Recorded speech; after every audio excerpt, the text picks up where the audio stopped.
ஆருயிர் நண்பர்களே, என் ரசிகர்களே,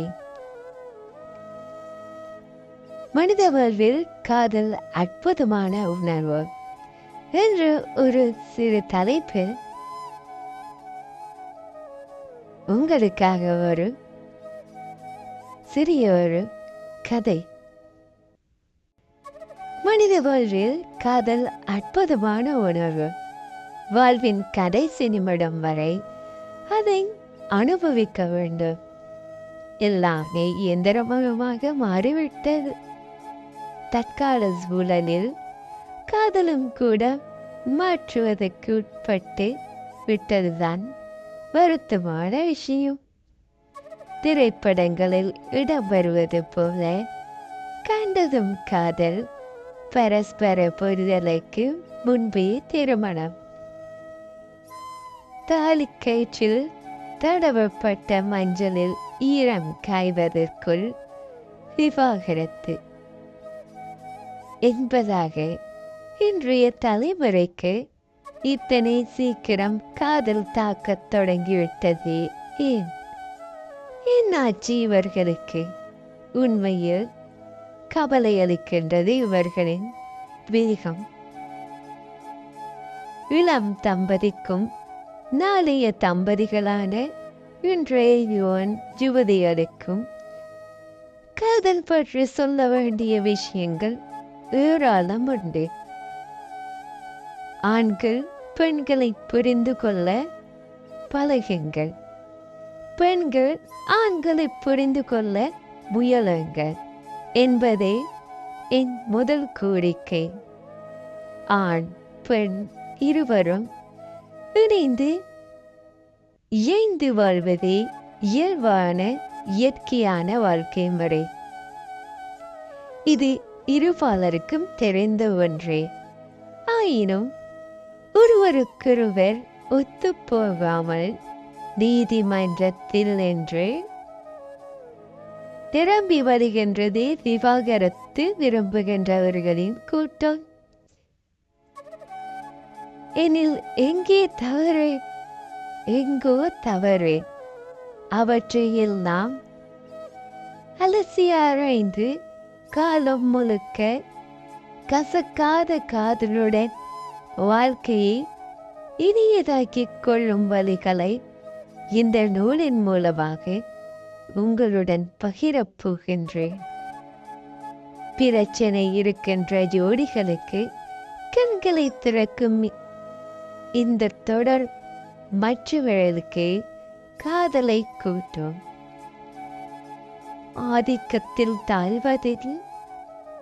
ஆதிக்கத்தில் தாய்வழி சமூகம்தான் உலகை ஆதரிக்கின்றது. பெண்கள் வேட்டைக்கு சென்றிருக்கின்றார்கள், விலங்குகளை வளர்த்திருக்கின்றார்கள்.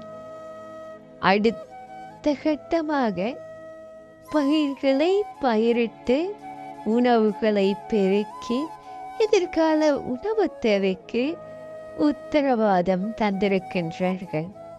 மெல்ல மெல்ல காட்சி மாறியது. தேவை என்பதை தாண்டி உணவு உபரியானது. ஆணுக்கு ஆசை தலை தூக்க ஆரம்பித்தது. அது பேராசையானது. சொத்துக்களை சேர்க்கத் தொடங்கினான். அவன் கை ஓங்கியது. நான் சொத்துக்கள் எல்லாம் தனது வாரிசுக்கு மட்டுமே போய் சேர வேண்டும் என நினைத்தான். முதல் கட்டமாக பெண்ணுக்கு தடைகள் பல விதித்து தனக்கு அடிமையாக்கினான். அதன் தொடர்ச்சியாகவே பெண்ணானுக்கு அடங்கி போய் வீட்டுக்குள் முடக்கப்பட்டார்கள். இரண்டாம் உலகப் போர் மிகப்பெரிய மாறுதலை கொண்டு வந்தது. போரில் ஆயிரக்கணக்கான ஆண்கள் இறந்து போக ஐரோப்பிய தொழிற்சாலைகளில் வேலை பார்க்க ஆண்கள் இல்லாமல் பெண் அதற்கு தயாரானார்கள். கருத்தடை மாதிரிகள் கண்டுபிடிக்கப்பட்டு அடுத்த மறுமலர்ச்சிக்கு வித்திட்டது. தாம்பத்திய உறவு வைத்துக் கொண்டால் கட்டாய கற்பத்தை சந்திக்க வேண்டும் என்கின்ற நிலையை மாற்றி பாலியல் விடுதலை பெற்றார்கள் பெண்கள். அமெரிக்க ஐரோப்பிய நாடுகளில் இது பெரும் மாற்றத்தை உண்டாக்கி அந்நாட்டு பெண்களுக்கு ஆணை சாராத நிலை சாத்தியமாயிற்று. ஆற்றில் ஒரு கால் செக்சில் ஒரு கால் என ஆண்களுக்கோ இது இரண்டு கெட்டால் தெளி. படித்த வேலைக்கு போகிற பெண் மனைவியாக வேண்டும் என்பதில் தெளிவாக இருக்கிற ஆண். அப்படி வருகிறவள் படித்த வேலைக்கு போகிற பெண் மாதிரி நடந்து கொள்ளாமல் படிப்பறிவில்லா வேலைக்கு செல்லாத நான் பார்த்து வளர்ந்து நான் அம்மாவைப் போல அடங்கி அடையாளமாக இருக்க வேண்டும் என்றும் எதிர்பார்க்கின்றான். இந்த விஷயத்தில் ஆணுக்கு முன்மாதிரி யாரும் இல்லாதால் குழம்பி தவிக்கின்றார். கணவன் மனைவிக்கிடையே புது புது கருத்து வேறுபாடுகளும் புது பிரச்சனைகளும் தலை தூக்கின்றன. சின்ன புள்ளையில் தொடங்கும் இந்த பிரச்சனை வெடித்து விஸ்வரூபம் எடுத்து விவாகரத்து என்ற தீர்வை அல்ல, தீவை நோக்கி இருவரும் இட்டுச் சென்றது. பிரச்சனைகளுக்கான முதல் விஷய விதையை பலரவிடா வேரிலேயே கலைத்தெறிந்து தம்பதியினர் தப்பிக்கின்றார்கள், மற்றவர்கள் தவிக்கின்றார்கள். இதற்கெல்லாம் என்ன பின்னணி? வேலை செய்பவரிடம் ஆரம்பித்து வீட்டுக்காரர் வரை நமக்கெல்லாம் எல்லாவற்றையும் கட்டளையிட்டே பழக்கம். அதிகார துணியில் சொன்னால்தான் திரும்பி முதல் வேலையாக மனோபாவத்தை இருவரும் மாற்றிக்கொள்ளுங்கள். கட்டளையிடுவதற்கும் பதில் அன்பாக கனிவாக கேளுங்கள். கட்டளையிட்டால் இன்னொருவர் அதை செய்தே ஆக வேண்டும். இல்லாவிட்டால் கட்டளையிட்டவருக்கு கோபம் வரும். வேண்டுகோள் விடுப்பதில் இந்த சிக்கல் இருக்காது. எதிராளிக்கு விருப்பமில்லாவிட்டால் அதை ஏற்பதை தற்காலிகமாக தவிர்க்க முடியும். அடுத்தவரை மட்டும் தட்டி பேசுவதிலும் அவர்களை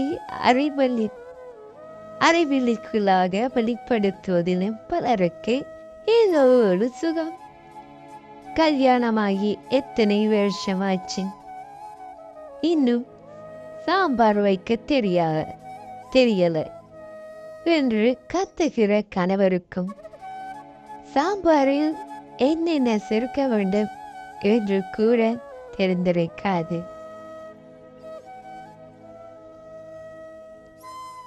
பிள்ளையாக வளர்த்திருக்காங்க, உங்க வீட்டுல ஒரு மன்னன் தெரியல என்று கணவரை கடித்துக் கொள்கின்ற மனைவிக்கு இங்கே பஞ்சமில்லை.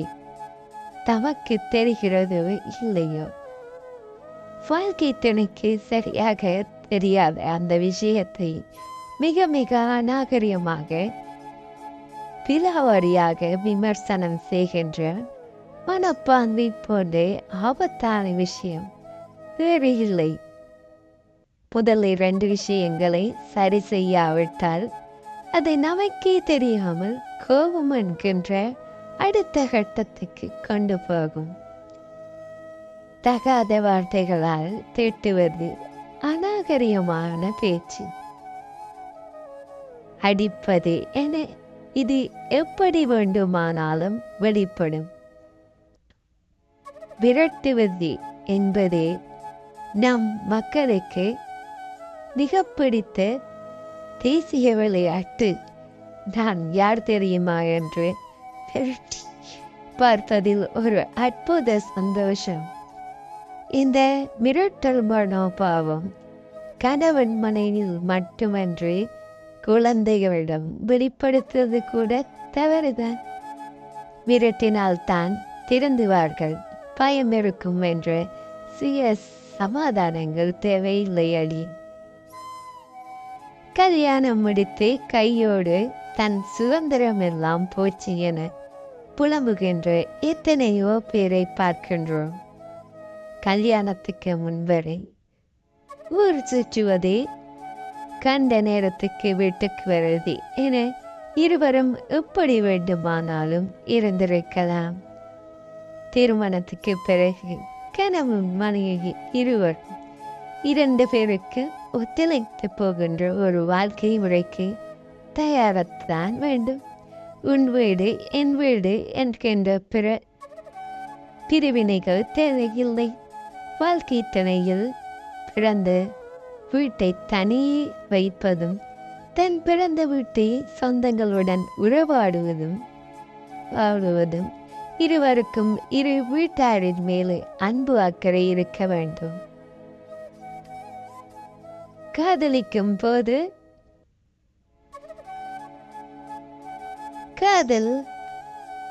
காதலன் அல்லது காதலி அருகில் இருக்கும் போதே இருபாலருக்கும் நேரம் போடுவதே தெரியாது. பேசுவதற்கு ஒன்றுமே இல்லாவிட்டாலும் நேரம் மட்டும் போகாது. ஒரு நாளைக்கு 24 மணி நேரம் தானா எனக்கு கவிதை வரும், கோபம் கூட வரும். அதுவே திருமணமானதும் எல்லாம் தலைகளாகும். பார்வைகள் மாறும், நிறைகள் குறைகளாகும். பிரிவு துயரம் தந்தது மாறி விலகி இருக்கிற தருணங்களை மனது எதிர்பார்க்கும். இந்த இரண்டுக்குமே காரணங்கள் நம் உடலில் சுரக்கும் PEA மற்றும் ஆக்சிடோசின் என்ற 2 ஹார்மோன்கள். இந்த இரண்டும் உறவுகளை பலப்படுத்தக்கூடிய ஹார்மோன்கள் என்கின்ற அறிவியல் கூறுகின்றது. காதலிக்கும் போதும் திருமணமான புதிலும் அதிகமாக இருக்கும் இவை திருமணத்துக்கு பிறகு குறைய தொடங்குகின்றது. மாறாக செரட்டோனின் என்கின்ற இன்னொரு ஹார்மோனின் சிறப்பு அதிகமாகின்றது. காதல் கசக்கிறது, இடைவெளி பெரிதாகிறது. நிரந்தர பிரிவுக்கு இதுவே அஸ்திவாரமாகின்றது. வாரம் 15 மணி நேரத்தை தம்பதி தங்கள் இருவருக்கும் மட்டுமே ஒதுக்குவதுதான் இதற்கான தேர்வு.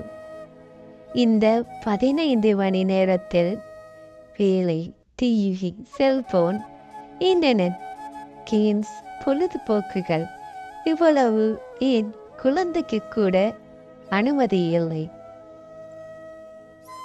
இருவருக்கும் பிடித்த விஷயங்களை பேச, செய்ய, பகிர வேண்டுமே அந்த 15 மணி நேரம்.